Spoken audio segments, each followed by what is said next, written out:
student, welcome back to Mattis Data 24/7. This is Anita Sharma, your history mentor. Student इस video के अंदर करने वाले हैं history chapter 4 thinkers believes and building का माइंड मैप करने वाले हैं। आपको ही पता है कि लास्ट मिनट पर रिवीजन, क्विक रिवीजन जो है वो हमारी कितने काम आती है। तो इस पूरे चैप्टर को हम माइंड मैप के थ्रू समझने वाले हैं। सारी चीजों को हम पूरे चैप्टर को अच्छे से रिकॉल कर पाएंगे, कनेक्ट कर पाएंगे, समझ पाएंगे और यही हमारी अंडरस्टैंडिंग हमारे एग्जाम में बहुत ज्यादा काम आने वाली है और इसी अंडरस्टैंडिंग के बिहाफ पर हम अपने क्वेश्चंस को फ्रेम करने वाले हैं। राइट, क्लियर है? तो अगर आप चैनल पर नए हो, पहली बार देख रहे हो तो चैनल को सब्सक्राइब करना मत भूलिएगा और वीडियो अच्छी लगे तो लाइक और शेयर जरूर कर दीजिएगा, उसमें कोई कंजूसी मत कीजिएगा। चलिए स्टार्ट करते हैं हम यहाँ पर थिंकर्स बिलीव्स और बिल्डिंग का माइंड मैप। तो ये जो टाइम पीरियड है थिंकर्स बिलीव्स और बिल्डिंग का, तो ये सेम है जैसे कि हमने पिछली उसमें चैप्टर में किया था। 600 BC टू 600 CE का ये टाइम पीरियड बताया गया। इसमें क्या क्या चीजें हुई थी, तो सबसे पहले यहां पर देखिए, the mid first millennium BC is often regarded as a turning point in the world history. ये क्वेश्चन बहुत पूछा जाता है आपके बोर्ड एग्जाम में सब्जेक्टिव क्वेश्चंस के रूप में।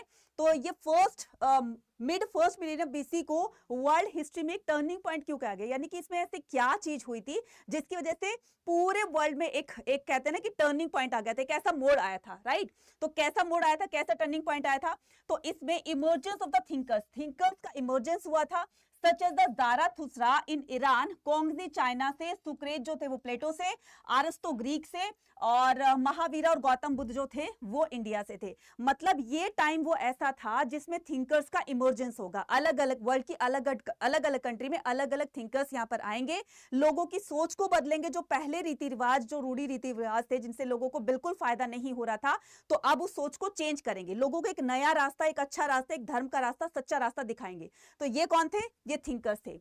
इसके अलावा हम बात करेंगे किसकी? अर्ली वैदिक ट्रेडिशन की। तो अर्ली वैदिक ट्रेडिशन जो है यहां पर बताया गया कि नोन फ्रॉम द ऋग्वेद। तो ऋग्वेद को कब कंपाइल किया गया? 1500 टू 1000 BC के बीच में ऋग्वेद को कंपोज किया गया, लिखा गया। तो हाइम्सवर्थ, इस ऋग्वेद में क्या बताया गया? ऋग्वेद में बहुत सारे मंत्र वगैरह लिखे गए हैं, यानी कि जो हम पूजा पाठ, हवन यज्ञ वगैरह करते हैं तो उनके बारे में सारा का सारा डिटेल में ऋग्वेद में मिलता है। तो वेयर द पीपल, तो जब ये यज्ञ वगैरह कराते थे, जो भी बड़े बड़े राजा महाराजा होते थे, तो ये अपनी प्रेयर में कैटल और सन को ही विश किया करते थे, यानी कि इनकी विश होती थी कि पुत्र की प्राप्ति हो, ज्यादा हमारी आर्मी में घोड़े हो जाए, है ना, अच्छी हमारी सेहत रहे एंड लॉन्ग लाइफ और लंबी उम्र रहे, इस तरह की वो कामना किया करते थे। द राजसू यज्ञ, बड़े बड़े हवन यज्ञ, बड़े बड़े यज्ञ वगैरह भी किया करते थे, जैसे राजसू यज्ञ था या फिर अश्वमेधा यज्ञ था जो भगवान श्री राम ने करवाया था, आपको पता ही है। राइट, तो ये सारी की सारी चीजें वैदिक ट्रेडिशन में आती है। अब हम बात करते हैं डिबेट एंड डिस्कशन की। जो पहले ब्राह्मणों के अनुसार जो भी वेद पुराणों के थ्रू या फिर जो ब्राह्मणिकल टेक्स्ट बुक है हमारी, ब्रह्मसूत्र है, ब्रह्मशास्त्र है, तो इसमें बताया गया है कि किस तरीके से हमें धर्म के आधार पर हमें अपने आप को आगे बढ़ाना है। लेकिन इसमें कुछ ऐसी चीजें थी जो कि बाकी के लोग उसको क्या कर रहे थे, क्रिटिसाइज कर रहे थे कि ऐसा नहीं होना चाहिए। तो ये ब्राह्मण कहेंगे कि नहीं ऐसा होना चाहिए। वो लोग जो इसको नहीं मानते, ब्राह्मणों के बनाए हुए रूल को नहीं मानते, वो उनको क्रिटिसाइज करेंगे, उनके ऊपर क्वेश्चन करेंगे ऐसा है तो क्यों है। अगर कोई हवन यज्ञ नहीं कराता तो क्या उसको जीने का कोई अधिकार नहीं है? क्या उसकी लाइफ में प्रॉब्लम्स ही आती रहेंगी? तो हवन यज्ञ कराएगा तो सारी प्रॉब्लम दूर हो जाएंगी। इस तरह से डिबेट्स होगी और ये जो डिबेट डिस्कशन होता था वो कुटाग्रशाला में होता था। तो यहां पर दोनों तरफ की पार्टी जो होती थी, स्कॉलर्स बैठते थे, रिलीजियस स्कॉलर्स, तो दोनों में डिबेट होती थी। तो जो डिबेट में जीत जाता था तो उनकी यहां पर बात मान ली जाती थी। अब हम बात करते हैं संघास की। तो संघ ऑर्डिनेटिव, संघ क्या होता है बच्चे? संघ होता है organisation of the monk who become the teachers of the Dhamma. तो ये संघ क्या होते थे? जहां पर मोंक्स रहा करते थे, है ना, साधु संत रहा करते थे, तो इनके ऑर्गेनाइजेशन को संघ कहते थे। नेक्स्ट हमारा आता है हेजियोग्राफी। अब ये जो बड़े बड़े महान संत हुए हैं ना, ऋषि मुनि हुए, अब इनके बारे में हमें कैसे पता चलता है? चलो वो तो बड़े बड़े थे, उसके अलावा जो लोकल जो लोगों को एक तरीके से वो लोग भगवान की तरह से उनको ट्रीट किया करते थे, उन्होंने ये चमत्कार किया, उनके आशीर्वाद से हमें ये लाभ हुआ। तो इस तरह के उस पर्टिकुलर संत के बारे में जानकारी हमें कहां से मिलती है? तो ये हमें मिलती है हेजियोग्राफी से। तो हेजियोग्राफी क्या होती है? बायोग्राफी ऑफ द संत, ठीक है। और द रिलीजियस लीडर, तो ये जो संत होते थे, रिलीजियस लीडर होते थे, इनके जीवन पर बुक जो लिखी जाती थी उसको हेजियोग्राफी कहा जाता था। हेजियोग्राफी ओपन प्रेज द संत, तो हेजियोग्राफी में संत की प्रशंसा में बहुत कुछ लिखा जाता था, उसके चमत्कार से ये हो गया, उसके आशीर्वाद से ये हो गया, वो हो गया, सारी चीजें हमारी हेजियोग्राफी में मेंशन की जाती थी, उसी से हमें पता चला है। जैनिज्म, अब इसमें हमने पढ़ा ना कि यहाँ पर अलग अलग थिंकर्स इमर्ज होंगे। तो उनमें से जो लास्ट हमने प्रीवियस चैप्टर में पढ़ा कि प्रीवियस चैप्टर में नए नए जो स्टेट्स बन रहे थे, ठीक है, फार्मिंग थी, वो था, सब बन रहा था। तो इसमें हम क्या पढ़ेंगे, इसमें हम पढ़ेंगे कि नए नए धर्मों का भी इमर्जेंस होने लगा था, राइट। अब उसमें से एक धर्म क्या बनेगा, उसमें से एक धर्म बनेगा जैनिज्म। जैनिज्म जो है बहुत ही ओल्ड ट्रेडिशन वाला जो सिस्टम था। इसमें जो है फर्स्ट तीर्थंकर कभी पूछा जाता है तो नाम क्या आ जाएगा उनका, ऋषभदेव। 24 नंबर के जो तीर्थंकर थे उनका नाम था महावीर स्वामी। इसकी जैनिज्म की जो टीचिंग्स थी वो क्या थी, entire world is animated non injury. ये लोग अहिंसा पर बहुत ज्यादा फोकस किया करते थे, इसीलिए मुंह पर कपड़ा बांधना, सफेद कपड़े पहनना, है ना, स्लीपर्स ना पहनना। तो अहिंसा का मतलब होता है किसी को किल ना करना, किसी को हार्म ना पहुंचाना। तो अहिंसा पर बहुत ज्यादा ये फोकस किया करते थे। इस जैनिज्म की जो हमें टेक्स्ट बुक मिली वो कौन सी लैंग्वेज में मिली, हमें प्राकृत, संस्कृत और तमिल भाषा में। नेक्स्ट बात करते हैं हम किसकी, बौद्धिज्म की। तो जैनिज्म हो गया, अब हम बौद्धिज्म की बात करते हैं। बौद्धिज्म के फाउंडर कौन थे, गौतम बुद्ध थे, राइट। तो गौतम बुद्ध के बचपन का नाम क्या था, सिद्धार्थ। अगर हम महावीर के बचपन का नाम की बात करें तो इनका नाम क्या था, वर्धमान। क्या था, वर्धमान, राइट, ओके। तो ये क्या करते हैं, the people of the Buddha's born. तो यहाँ पर लोग जो हैं वो गौतम बुद्ध को, जिन्होंने क्या किया, बौद्धिज्म को फाउंड किया था, तो बुद्ध धर्म चलाया था, है ना, बौद्ध धर्म चलाया था। तो उसके लोग जो हैं वो फॉलोवर्स बनने लग गए थे उनके। तो बहुत फॉलोवर्स बने थे, ना सिर्फ इंडिया में बल्कि अलग अलग कंट्री से इनके फॉलोवर्स बढ़ते चले जा रहे थे। तो गौतम बुद्ध के लाइफ टाइम में भी और उनके लाइफ के बाद भी बौद्धिज्म बहुत तेजी से आगे ग्रो करता है, राइट। तो गौतम बुद्ध के जो रिलेटेड, उनकी लाइफ से रिलेटेड जो प्लेसेस हैं, तो लोग वहां पर भी उनको वर्शिप करने के लिए जाएंगे। फॉर एग्जांपल यहाँ पर बात करते हैं place of the Buddhas life. Born कहाँ हुए थे, लुम्बिनी में। लुम्बिनी कहाँ पर है, नेपाल में। यहाँ से आपका मैप क्वेश्चन बनेगा तो ध्यान रखना, राइट। उसके बाद अटेन अलाइनमेंट, ठीक है। तो अलाइनमेंट अटेन कहाँ हुई थी उनको, बोध गया में, जो कि बिहार के अंदर है, राइट। तो बोध गया बिहार के अंदर। नेक्स्ट आता है हमारे पास फर्स्ट सेरेमन। उन्होंने अपना ज्ञान के बाद में पहला उपदेश कहाँ दिया था, तो वो दिया था सारनाथ के अंदर, जो कि यूपी में है। निब्बान यानी कि उनको, उनकी डेथ कहां पर हुई थी, उनकी डेथ हुई थी कुशीनगर में, जिसको महापरिनिर्वाण के नाम से भी जाना जाता है इस घटना को। इनकी टीचिंग्स क्या थी, इनकी टीचिंग्स थी कि संसार जो है वो परमानेंट नहीं है, मतलब कोई भी इस संसार में परमानेंट नहीं है। तो जो आया है वो जाएगा भी, और ये पल पल पल पल हर मोमेंट पर चेंजेस होते रहते हैं। तो पहले मनुष्य जो है वो छोटा होता है, जब बॉर्न होता है तो बहुत छोटा होता है, धीरे धीरे बड़ा होता है, फिर यो यंग एज में आता है, फिर वो ओल्ड एज में चला जाता है, और फिर उसके बाद वो डेथ हो जाती है। तो चेंजेस कंस्टेंटली वो चेंज होते रहे हैं। तो ये सारी चीजें थी। और दुखों का कारण बताया गया है कि हमारी इच्छाएं जो होती हैं वो हमारे दुखों का कारण होती है। जिन्होंने अपनी इच्छाओं को, अपनी इंद्रियों को कंट्रोल कर लिया, तो उसको तो दुख तो आएगा ही नहीं, सुख की प्राप्ति हो जाएगी, यानी कि उसका जीवन जो है बहुत ज्यादा सुखमय हो जाएगा। अब हम बात करते हैं किसकी, स्तूपास की। जब लोग जैनिज्म और बौद्धिज्म को मानने लगेंगे, इनके इतने ज्यादा फॉलोवर्स बनने लगेंगे, तो इस सिचुएशन में उनके ऊपर इतना ज्यादा विश्वास हो जाएगा कि उनकी डेथ के बाद लोग उनके जो उनसे लाइफ से रिलेटेड जो भी प्लेस होंगे उनको एक पिलग्रिमेज की तरह से, एक तीर्थ स्थान यानी कि एक उनका पूजनीय स्थल वो बन जाएगा। तो ये गौतम बुद्ध की जहां पर डेथ हुई, उनके बॉडी रैलिक्स को जहां जहां पर रखा गया, शरीर के अवशेष को, तो वहां पर एक बिल्डिंग बना दी जाएगी। उस बिल्डिंग का नाम क्या होगा, स्तूपा, ठीक है। तो स्तूपा, यहां पर बात करते हैं किसकी, अमरावती स्तूपा की। 1796 के अंदर एक लोकल राजा थे who wanted to build a temple stipulated upon the ruins of the stupa and Amaravati at Amaravati 1984 में। तो वहां के एक लोकल राजा थे, वो हालांकि मंदिर बनाना चाहते थे, लेकिन मंदिर तो बना नहीं, वहां पर स्तूप बना दिया। कहां पर, अमरावती में। तो 1854 में वॉल्टर एलिट फाउंडेड रुइन। तो 1824 में 1854 में किसको मिलते हैं, वॉल्टर एलिट्स को क्या मिलते हैं, इनके रुइंस मिलते हैं। कब मिलते हैं, 1854 के अंदर। अब हम बात करते हैं किसकी, सांची स्तूपा की। इसको मोस्ट क्या बोलेंगे, मैग्निफिसेंट स्तूपा भी कहा जाता है, जो कि बहुत ज्यादा अट्रैक्टिव लगता था, ये देखने में बहुत ज्यादा सुंदर लगता था और बहुत ब्यूटीफुल था ये। हालांकि अमरावती स्तूपा को तो नहीं बचा सके, क्योंकि यूरोपियंस जो थे इसको लूट लूट कर लेकर जा सके, इसके स्कल्पचर्स को निकाल निकाल कर अपने वहां पर म्यूजियम में इसको रख दिया गया था, राइट। उसकी शोभा बढ़ाने के लिए लोग आते, वहां पर विजिटर्स आते कि देखो कितनी यूनिक चीज वहां पर लाई गई है। अब यहाँ पर हम सांची स्तूपा को बचाने में हम सक्सेस हो जाते हैं। अब ये सांची स्तूपा के बारे में थोड़ी सी बात कर लेते हैं। Sanchi stupa was discover, the Sanchi stupa को डिस्कवर किया 1818 के अंदर। Fourth gateway of the mount was the good in condition. तो सांची स्तूपा के मतलब स्तूप जो बनते थे उसके चारों तरफ गेट होते थे, नॉर्थ में, साउथ में, ईस्ट में और वेस्ट में, चारों तरफ गेट होते थे। तो जो ईस्टर्न साइड थे वहां पर मेन एंट्री गेट होता था, तो वहीं से लोग एंटर किया करते थे। तो इसका जो फोर्थ वाला गेटवे है वो अच्छी कंडीशन में मिला, तो वहां पर हमें इसके प्रूफ मिल गए थे।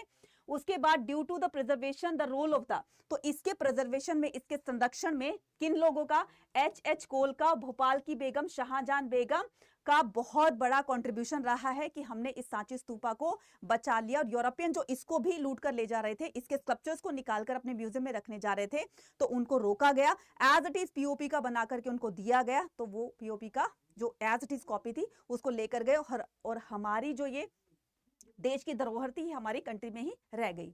नेक्स्ट बात करते हैं N auspicious symbol and elephant depicted for the strength.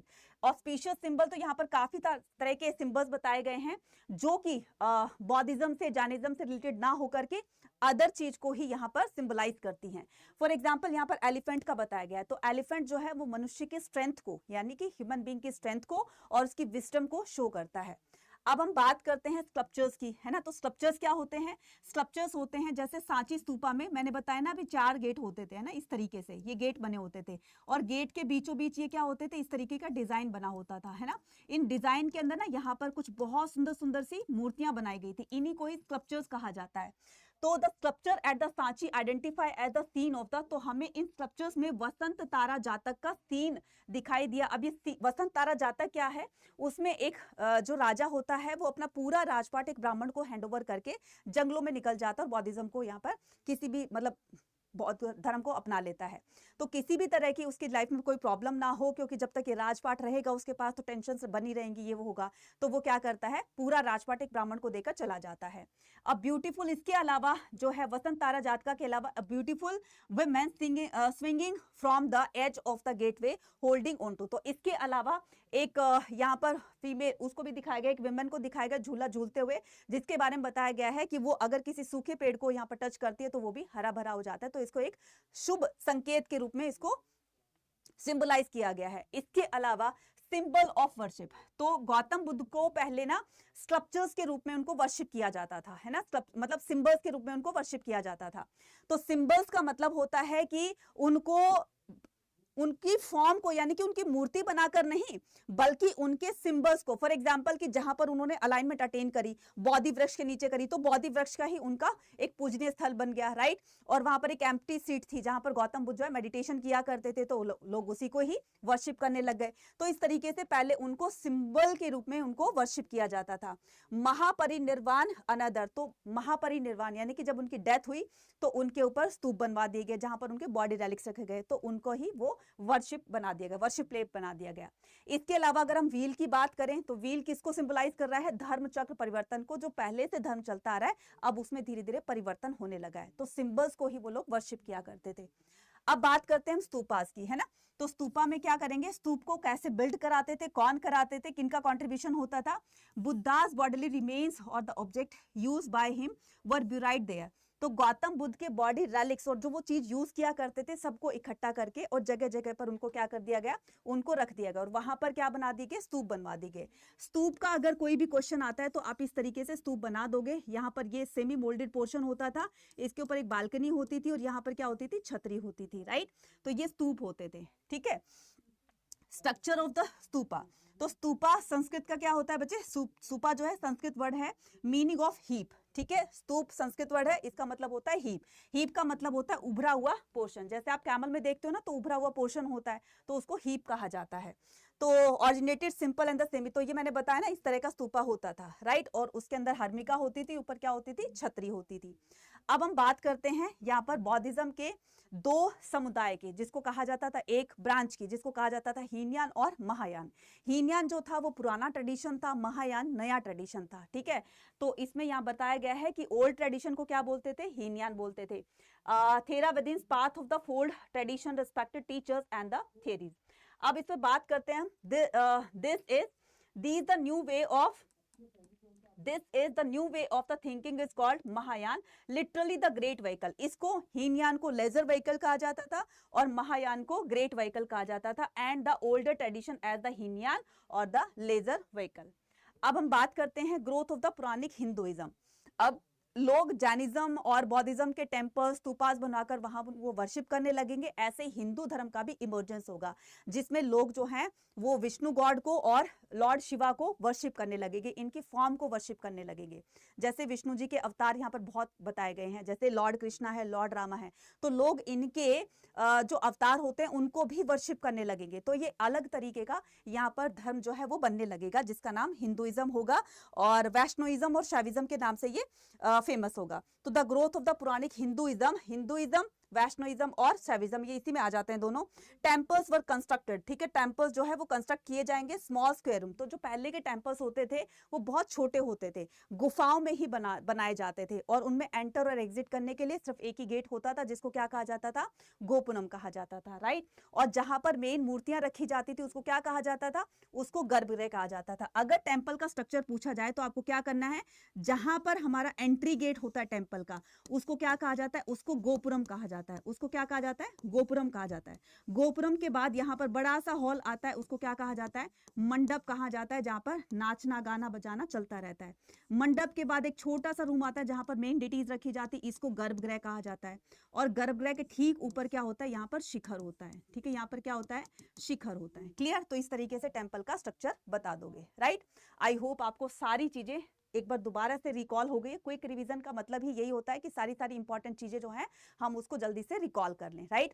और इसकी अगर पीडीएफ चाहिए, इससे रिलेटेड जो भी आपके जो सेशंस है, वन शॉट वगैरह जो भी कुछ चाहिए आपको, वो मिलेंगे अड्डा 24/7 की एप्लीकेशन पर। तो एप्लीकेशन को डाउनलोड कीजिए। एक तो आपको वहां पर पीडीएफ सेशंस वगैरह मिलेंगे, साथ साथ में आपको क्या करेंगे, हर एक टीचर की कम्युनिटी ग्रुप बना हुआ है, तो आप मेरी ग्रुप को ज्वाइन कर लेना, कम्युनिटी ग्रुप को, और वहां पर अपनी डाउट जो है डायरेक्टली मुझसे पूछ सकते हो।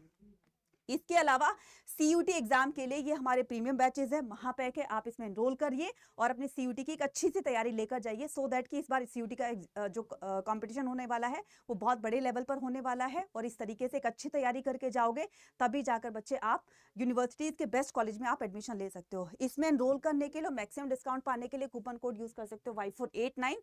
और ये हमारा ह्यूमैनिटीज का महापैक, और ये है ह्यूमैनिटीज का अर्जुन 2.0 सिंगल बैच है ये, राइट। तो इसमें भी एनरोल करने के लिए मैक्सिमम डिस्काउंट पाने के लिए कूपन कोड यूज कर सकते हो Y489। अब आपको ये बता दूं कि इसमें कैसे एंटर करना है। तो इसके लिए आपको क्या करना है, इसके लिए आपको अड्डा 24/7 की एप्लीकेशन को डाउनलोड करना है। डाउनलोड करने के बाद आपको क्या करना है, यहाँ पर जाना है। तो इस तरीके से जब आप ऐप को डाउनलोड कर लोगे, ऑल कोर्सेज आएगा। ऑल कोर्सेज पे क्लिक करने के बाद आप क्या करोगे, यहाँ पर ऑल कोर्सेज पे क्लिक करने के बाद यूजी पीजी एंट्रेंस एग्जाम पे क्लिक करोगे। यूजी पे क्लिक करोगे, यहाँ पर आर्ट्स का है, कॉमर्स का है, साइंस का है, अपने नियर डियर को भी बता सकते हो। ये है महापैक, ये है आपका समर 2.0 बैच, राइट। और ब्रह्मास्त्र में जो है वो सारी आपको पीडीएफ फ्री ऑफ कॉस्ट मिल रही है, तो ब्रह्मास्त्र को भी आप ज्वाइन कर सकते हो। यहाँ पर मैक्सिमम डिस्काउंट पाने के लिए Y489 कूपन कोड यूज कीजिए, अप्लाई कीजिए। ये देखिए मैक्सिमम डिस्काउंट मिल गया। मिलते हैं अपने नेक्स्ट वीडियो में। टिल देन टेक केयर, पढ़ते रहिए, एनसीईआरटी को फॉलो करते रहिए और अच्छे मार्क्स लाते रहिए। All the very best.